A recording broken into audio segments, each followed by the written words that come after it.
செல்ல மாட்டேன். அல்லேலூயா. நம் கூடுகிறது நம்முடைய எதிர்பார்ப்புக்கு மாத்திரமல்ல, மற்றவர்களையும் அந்த எதிர்பார்ப்புக்குள் உருவாக்குகிறதான் இந்த ஜெப கூடுகை. அல்லேலூயா. ஜெப கூடுகையில் ஒரு வித்தியாசங்கள் உண்டு. ஜெப கூடுகையில் ஒரு வித்தியாசங்கள் உண்டு. அதை தான் நம்ம இன்னைக்கு பார்க்க போகிறோம். அல்லேலூயா. நிறைய பேருடைய வாழ்க்கை தனிமை, நிறைய பேருடைய வாழ்க்கையில தனிமை. அல்லேலூயா. குடும்ப உறவுகள் இருந்தாலும் நம் வாழ்க்கை எப்படிங்க? தனிமை. தனித்து விட்ட மரங்களை போல் நாம் இருக்கிறோம். அல்லேலூயா. அந்த தனிமையாக இருக்கக்கூடிய அந்த மனிதர்களை தேவன் அரவணைக்க விரும்புகிறார். அல்லேலூயா. யாரை அரவணைக்க விரும்புகிறாருங்க? தனிமையாக இருக்கக்கூடியவர்களை தேவன் அரவணைக்க விரும்புகிறார். அல்லேலூயா. எடுத்து நாம் வாசிப்போம். சங்கீதம் 68 6வது வேத வசனங்கள் எவ்விதமாக சொல்லுகிறது? தேவன், கவனிங்க, யாருக்குங்க? தனிமையானவர்களுக்கு வீடு வாசல்களை ஏற்படுத்தி கட்டுண்டவர்களை, நல்லா கவனிச்சு பாருங்க. என்ன? யாருக்கு? தனிமையானவர்களுக்கு வீடு வாசல்களும் கட்டுண்டவர்களை விடுதலையாக்கவும் துரோகிகளை, யாருங்க?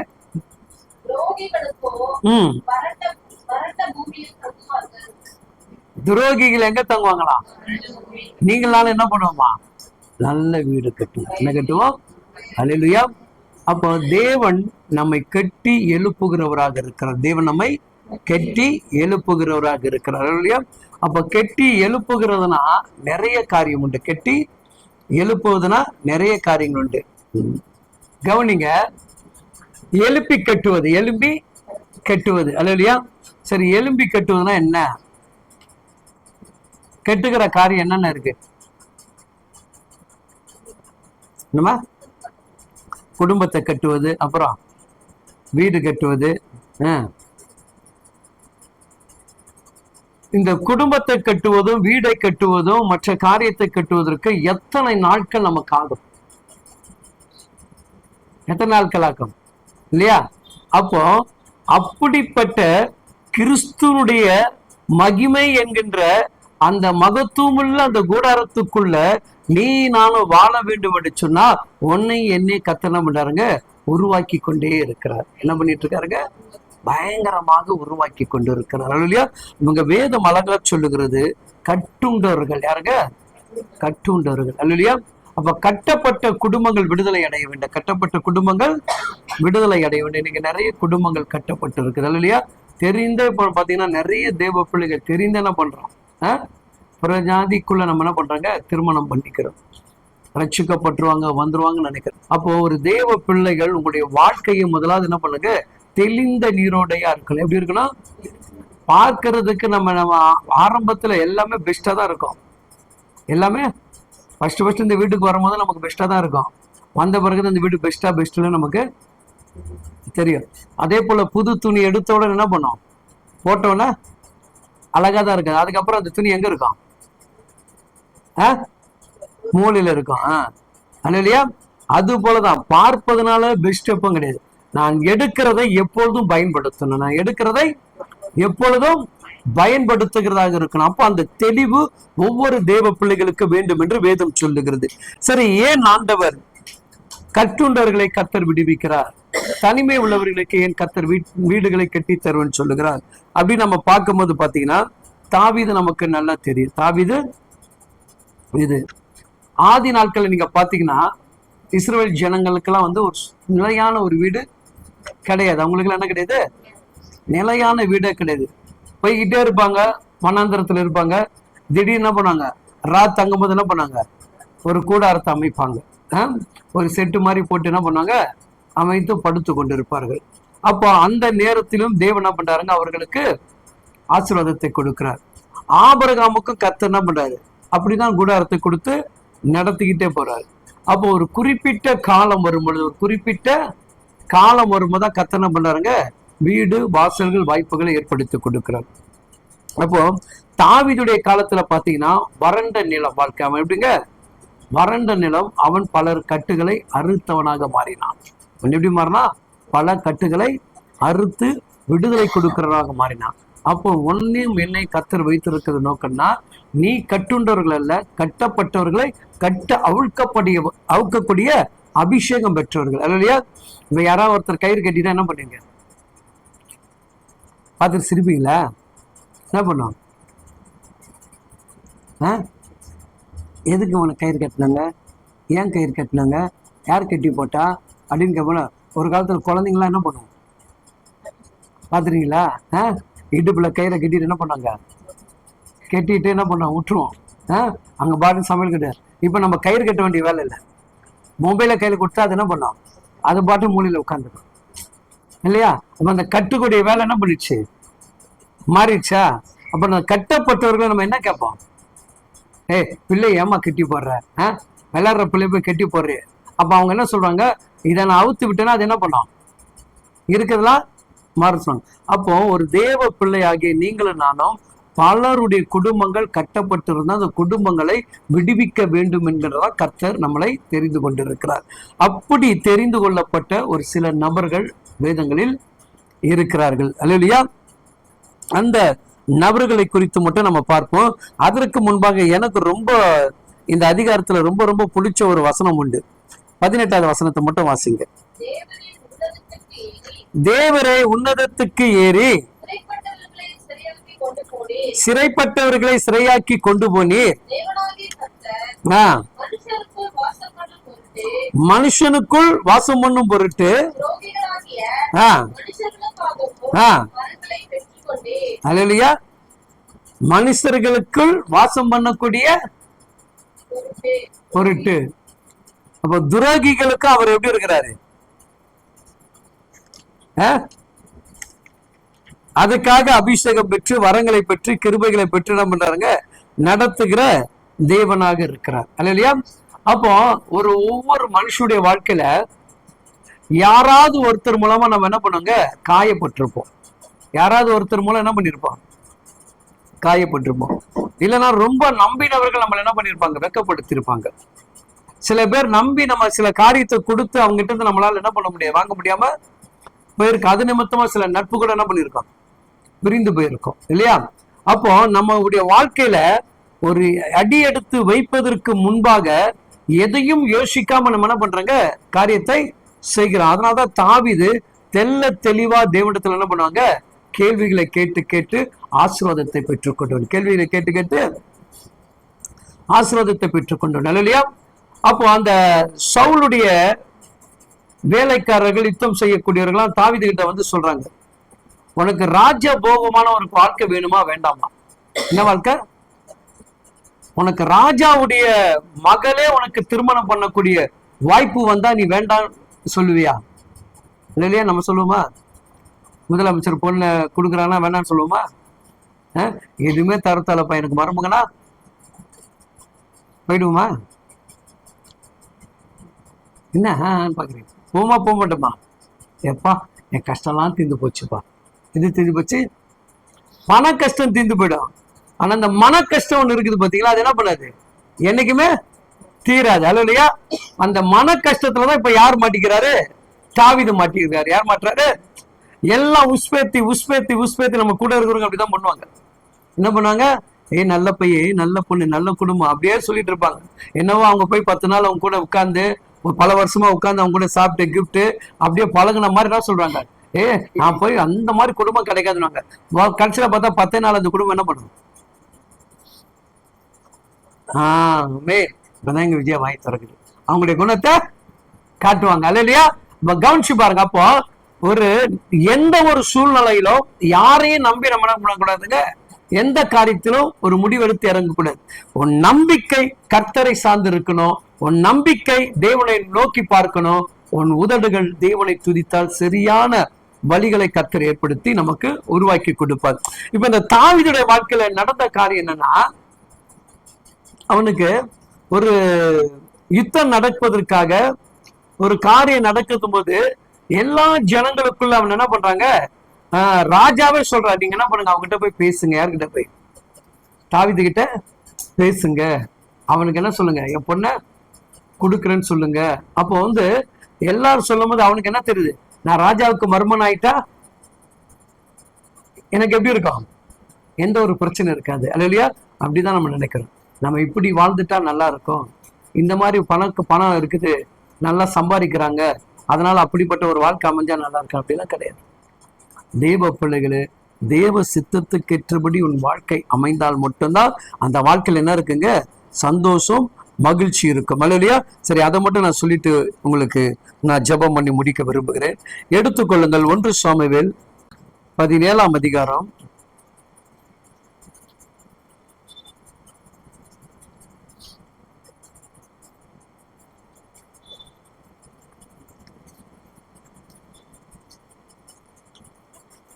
அல்ல 46 மட்டும் ஒருத்தர் வாசிங்க.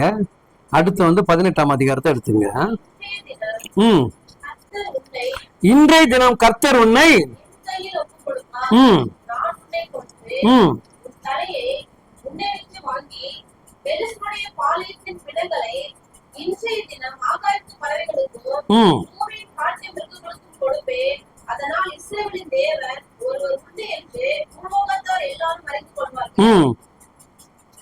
வாசிங்க.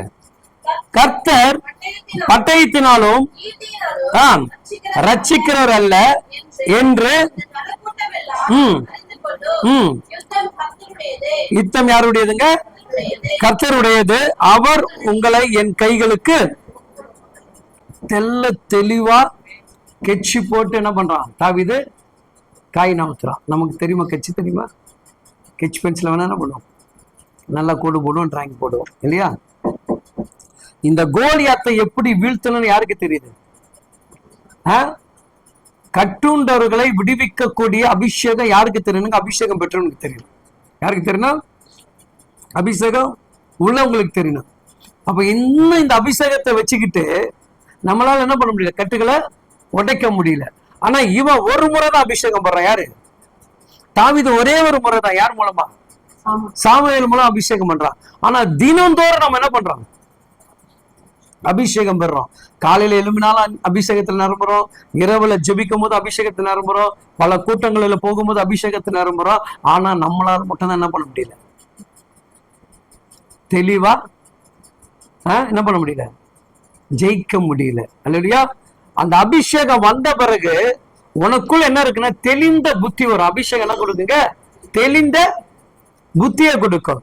அந்த தெளிந்த புத்தி என்ன பண்ணுனா உன் எதிர்காலத்தை தீர்மானிக்கக்கூடிய ஒரு கிருபையினுடைய ஆற்றல் உள்ள அபிஷேகமா அது மாறும். நீ அந்த அபிஷேகத்தை பெற்று உன் வாழ்க்கையை குறித்து உனக்கு தெரியலன்னா எப்போ நான் சொல்லுவேன், முதலாவது நீ ஒன்ன அறிஞ்சுக்கிட்டாதான் பிறரை உன்னால் அறிய முடியும். உனக்குள் ஆவியானவர் என்ன வச்சிருக்கிறார், உன்னை கொண்டு என்ன செய்வார், அதை புரிஞ்சுக்கணும். இல்லைன்னா குடும்பத்தை இப்ப இத்தனை பேர் வாழ்ந்திருப்பீங்க, கணவர் கூட வாழ்ந்திருப்பீங்க, பிள்ளைகளோட வாழ்ந்திருப்பீங்க. இவங்க குணம்லாம் ஓரளவு யாருக்கு தெரியும்? யாருக்கு தெரியும்? தெரியுமா? என் பொண்ணு சிரிக்குதா? அல்லையா? நல்லா கவனிச்சுங்க. அப்போ ஒருத்தருடைய குணம் நமக்கு தெரிய ஆரம்பிக்குது. அப்ப அதை தெரிந்த பிறகு அதை நோக்கி நம்ம என்ன பண்ணணும்? மாறணும், இல்ல அவங்கள மாத்தணும். இது ரெண்டு தான் தேவனுடைய காரியம். இப்ப இந்த தாவீதுக்கு கோலியாத்தை எப்படி வீழ்த்தக்கூடிய காரியத்தை அறிந்து கொள்ளுகிறான். முதல்ல அவன் என்ன பண்றாங்க? ஆராயிறான், அறியறான், கேட்கிறான், புரிந்து கொள்ளுகிறான், செயல்பட விரும்புகிறான். எப்படி பண்றான்? என்ன பண்றாங்க?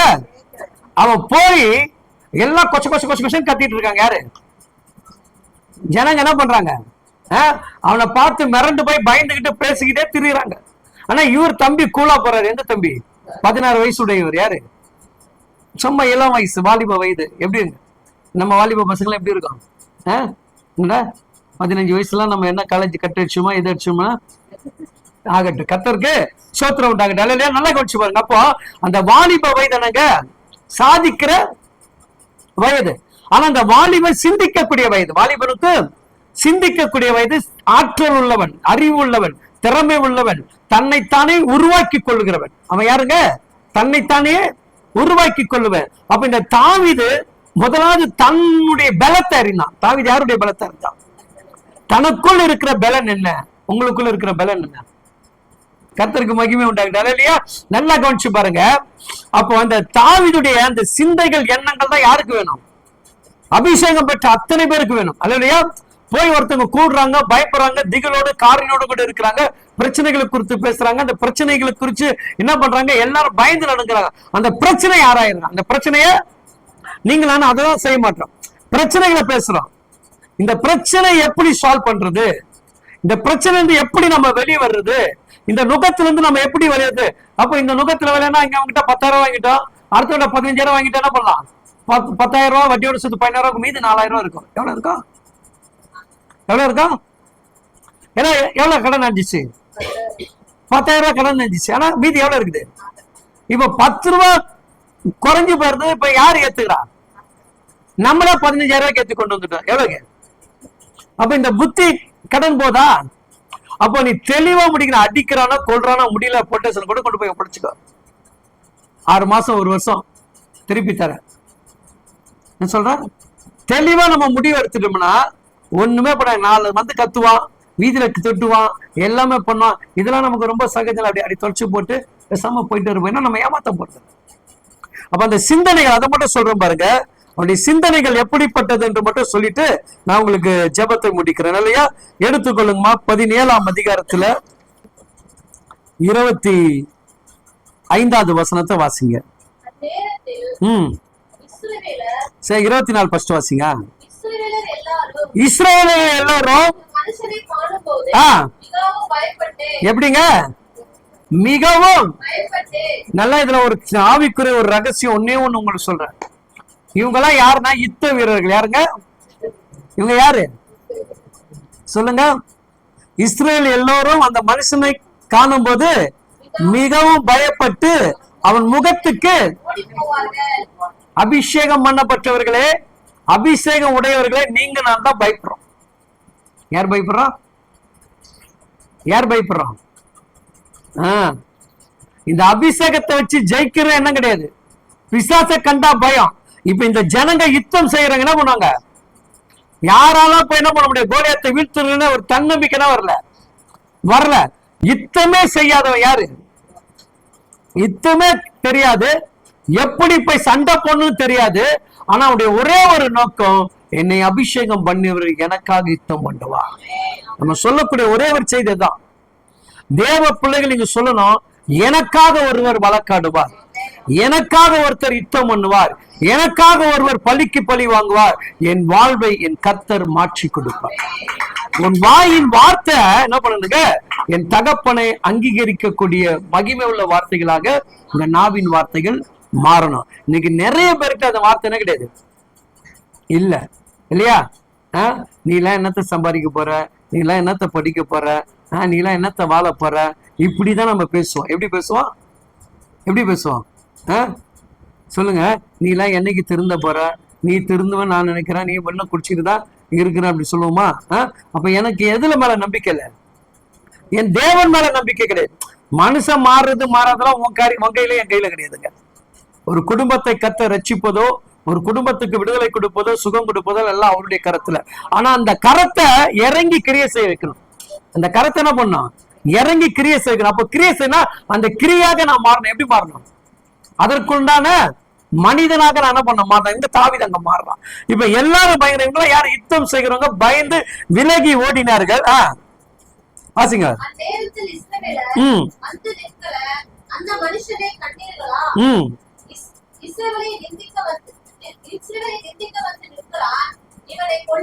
கவனிச்சு பாருங்க. ஒரு ராஜாவாலேயே யாரும் வீழ்த்த முடியல. யாரால வீழ்த்த முடியல? ராஜாவாலேயே எதை பண்ண முடியல? யுத்தம் பண்ண முடியாதனால அவன் என்ன பண்றாங்க? தன்னுடைய மகளை எவன் யுத்தம் பண்ணி ஜெயிக்கிறான் கொடுக்கிறான். அப்ப அவனுக்கு என்ன தெரியுது? நிச்சயமா இவங்க என்ன பண்ண மாட்டாங்க, யுத்தம் செய்ய மாட்டாங்க அப்படின்னு ஒரு தைரியத்துல என்ன பண்ணிடுறாங்க, பேசிடுறான். அப்போ யுத்தம் செய்து சிங்காசனத்தில் அமர்ந்து அரசாளக்கூடிய அந்த ராஜாவுக்கு இவனை கண்டால் ஒரு பயம் இல்லையா? நல்ல ஊழியர் செய்வாங்க, சில ஊழியக்காரர்களுக்கு சில பிசாசு கண்டாலே பயம். அப்போ அந்த ஒரு பயம், அபிஷேகம் பண்ணப்பட்ட வேதம் சொல்லுகிறது, நீ அபிஷேகம் உனக்குள்ள இருந்துச்சுன்னா யார் மேல கை ஒண்ணுமே பண்ணாதுன்னு சொல்லு இல்லையா? ஆனா அப்போ இந்த பயத்தை ஜனங்கள் ராஜாக்கள் எல்லாம் பயப்படும் போது நம்ம அழகான வாலிப தம்பி யாரு நம்மளாம் யாரு? நான் வாலிப தம்பி என்ன பண்றான் சொல்லுங்களேன். நம்மளாம் யாரு? அபிஷேகம் பெற்ற அத்தனை பேரும் வாலிபர்கள்ங்க. பைபிள் அப்படிதான் சொல்லுது. கழுகுக்கு ஒத்த அவங்களாம் எப்படி இருப்பாங்களா? வாழ வயது உள்ளவர்கள், யாருமே சாதிக்க முடியாது. நல்லா கவனிச்சு பாருங்க. அப்ப எல்லாம் பயந்து நடந்தக்கூடிய மனிதர்களிடத்தில் ஒருவன் பேசுகிறான். இப்ப நீங்க நல்லா புரிஞ்சுங்க, உங்க வாழ்க்கை குறிச்சு நீங்க பயப்படுவீங்க. ஆனா பிரேட்ட பேசும்போது என்ன பண்ணுவீங்க? தைரியமா பேசுங்க. ஒண்ணும் செய்ய மாட்டாங்களா? எனக்குள் இருக்கிற அபிஷேகம் என்ன பண்ணுதுங்க? மற்றவங்களை தைரியப்படுத்துகிறது. ஆனா என்ன மட்டும் அது என்ன பண்ண மாட்டேது? தைரியப்படுத்த மாட்டேது. இப்ப இவங்கெல்லாம் சொல்றாங்க அவன் பெரியவன், அவன் பிரிச்சவன், அப்படி பேசிட்டு இருக்காங்க. ஆனா என்ன பண்றாங்க? தாவீது சொல்லும் போது அழகா சொல்றாங்க பாருங்க. அந்த இதை வாசிங்க, 26வது வசனத்தை வாசிங்கப்பா.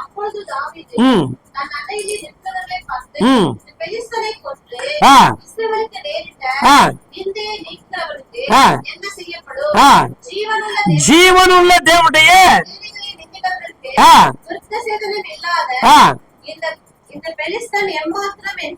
எவ்வளவு தைரியமாக ஆணித்தனமா பேசுறான் பாருங்க.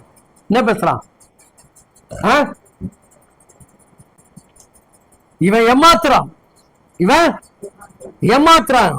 நம்முடைய ஜனங்களை நிந்திக்கக்கூடிய இந்த மனுஷன் ஏமாத்துறான். அப்ப அந்த தைரியம் எங்க இருந்து வருது? சேனைகளின் அவன் பயன்படுத்த. மத்தவங்க என்ன பண்ணாங்க?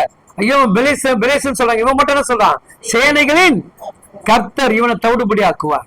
அப்போ உனக்குள்ள எனக்குள்ள என்ன இருக்கணும்? இந்த அபிஷேகத்தை குறிச்சு பேசும்போது அதுக்கு வலிமையாக நீங்க என்ன பண்ணணும்? உருவாக்கி கொடுக்கணும். அல்ல இல்லையா? இப்ப நம்ம ஒரு வேலை ஒருத்தங்க செய்யறாங்கன்னா கூட வேலையை கெடுக்கிறது நல்லதா இல்ல சப்போர்ட் பண்றது நல்லதா? அப்ப நம்ம யாரா இருக்கணும்? இல்லையா? ஆவியானவர் வேலை செய்ய வர்றாரு. யாரு? ஆவியானவர் இறங்கி வேலை செய்ய வர்றாரு. இப்ப அவருக்கு நீங்க சப்போர்ட்டா இருக்கணுமா இல்ல அவருக்கு கெடுதல் செய்யற மாதிரிங்களா இருக்கணுமா? இப்ப நம்ம நிறைய பேர் அப்படிதான் ஆப்போசிட்டா மாறிடுறோம். அவர் தேவன் வர்றாரு, நெருக்கத்துல கூப்பிடுற, ஒடுக்கத்துல கூப்பிடுற, கண்ணீர்ல கூப்பிடுற, வேதனையில கூப்பிடுற, இறங்கி உனக்காக உதவி செய்ய வரும்போது என்ன பண்றங்க? அங்க ஜெபம் பண்ணி முடிச்சுட்டு நீ என்ன பண்ற? அடுத்த செகண்ட் அந்த வாய் என்ன பண்ணுதுங்க? நீ இவ்வளவு நாள் உபவாசம் எடுக்கிற, இவ்வளவு நாள் ஜெபம் எடுக்கிற, கர்த்தர் என்ன பண்ணல? இறங்கி அவர் அற்புதம் செய்ய வேண்டும் என்கின்ற சூழ்நிலைக்கு நாம் வரும்போது அங்க என்ன நடக்கலங்க? அற்புதம் நடக்கல. ஆனா தாவீது மிகப்பெரிய தெள்ள தெளிவாக இருக்கிறான். சேனைகள் கர்த்தர் என்ன பண்ணார்? சரி, இதெல்லாம் நடந்த சம்பவம் நமக்கு எல்லாருக்கும் தெரியும். அதெல்லாம் உற்றுங்க. அதெல்லாம் நான் நிறைய முறை பிரசங்கம் பண்ணிட்டேன். அங்க அவன் என்னன்னா அந்த 46 47 வாசிக்குமா? வாசிங்க. கர்த்தர் பட்டயத்தினாலும் ஈட்டினாலும் கவனிங்க, யுத்தம் யாருடையதுங்க? அவ்வளவுதான். இவ்வளவு பண்ணி இவ்வளவு ஜெயிச்சு இதெல்லாம் பண்ணி முடிச்சிட்டான். இப்ப ராஜாக்கு தாவீதை கண்டா பயம். யாரை கண்டா? இப்ப நீ ஒரே ஒரு முறை உன் சத்துருக்களை நீ வீழ்த்த ஆரம்பிச்சிட்டானா உன் சத்துரு என்னாலும் உன்னை கண்டு பயப்படும். வேற ஒண்ணுமே கிடையாது. இப்ப பிசாசெல்லாம் நடுங்குறதுக்கு காரணம் என்ன? அசத்தெல்லாம் அலறதுக்கு காரணம் ஒரு முறை போய் நாங்க யுத்தம் பண்ணிட்டு வந்துட்டோம்.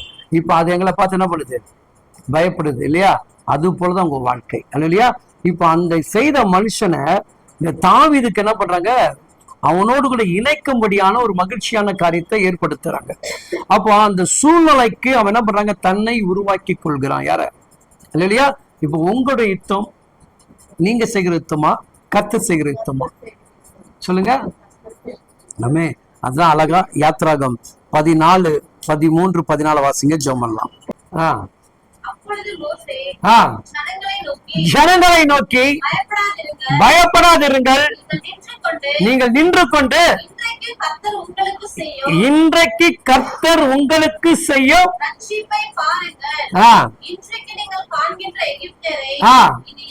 என்றைக்கு என்ன பண்ண மாட்டீங்க? காண மாட்டீங்க. கர்த்தர் உங்களுக்காக யுத்தம் பண்ணுவார். இவ்வளவுதாங்க வேலை. என்ன வேலை நமக்கு? நம்முடைய என்ன வேலை? ஆமே, நல்லபடியா பெரிய ரட்சிப்பு. என்ன ரட்சிப்பு? அவர் என்ன சொல்றான்? மோசை எங்கே நான் போய் யுத்தம் செய்வேன், என்கிட்ட இருக்கிற கோழினால ஜெயத்தை கொண்டு போய் சொல்ல.